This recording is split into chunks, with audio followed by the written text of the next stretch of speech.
കുട്ടികളുടെ ഡൈപ്പർ കത്തിക്കാൻ ബുദ്ധിമുട്ടുണ്ടാവുന്നവരാണോ? എന്നാൽ അത് ഞാൻ എളുപ്പ വഴിയാണ് ഞാൻ സെറ്റ് ചെയ്തേക്കണേ. പിള്ളേർ ഉപയോഗിക്കുന്ന ഡൈപ്പറുകൾ നമുക്ക് കത്തിക്കാൻ ഭയങ്കര പാടാണ്. അപ്പോൾ അത് കത്തിക്കാനുള്ള ഏറ്റവും സിമ്പിൾ പരിപാടി ഭസ്മാക്കികളും 5 മിനിറ്റ് കൊണ്ട് എത്ര കാലം ഇത് കപ്പാസിറ്റി അനുസരിച്ച് ഭസ്മാക്കികളും. അപ്പോൾ നമുക്ക് വീഡിയോയിൽ കാണാം. അപ്പോൾ നമുക്ക് ഇതിന്റെ വർക്കിംഗ് എങ്ങനെയാണെന്ന് കാണാം. അതിന് നമുക്ക് ആകെ വേണ്ടത് കുറച്ച് ഓല, തീ പിടിക്കാനുള്ള ഓലയും ഒരു വർഷം പേപ്പറാണ് ആവശ്യമുള്ളൂ. അപ്പോൾ നമ്മൾ ഫസ്റ്റ് ഈ ഓല ഇതിനുള്ളിലേക്കില്ല. ഈ ഓല നമ്മൾ നോക്കിയിട്ട് അകത്തേക്കില്ല. ഒരു കഷ്ണം പേപ്പറും വെക്കുക.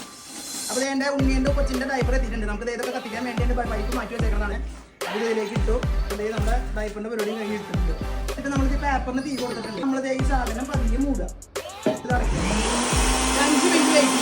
ഇതാണ് കേട്ടോ നമ്മുടെ ആ പ്രഷർ. നമ്മുടെ ബ്ലോവർ വെച്ച് നമ്മൾ കത്തിക്കുമ്പോഴുള്ള പ്രഷർ ഉണ്ട്. ഈ പ്രഷറിൽ നമ്മൾ ഡൈപ്പറല്ല ബാക്കി എല്ലാം കത്തും. ഇന്നത്തെ പരിപാടി 4 മിനിറ്റ് നമ്മൾ ബ്ലോവർ അടിച്ചിട്ടുണ്ട്. അപ്പം 4 മിനിറ്റ് ശേഷമുള്ള ഇതാണ് നമ്മൾ നോക്കാൻ പോണേ കേട്ടോ. നോക്കിയേ, 4 മിനിറ്റ് ശേഷം നമ്മൾ ഉണ്ടാവും 4 ഡൈപ്പറും ഓലയും പേപ്പറും കൂടി ഇട്ടിട്ടുണ്ടായിരുന്നു. ആ സംഭവം കത്തിക്കരി ഇതിന്റെ ഫുൾ മേക്കിംഗ് വീഡിയോ കാണുന്നുള്ളത് എൻ്റെ യൂട്യൂബ് ചാനൽ കയറി കാണുക.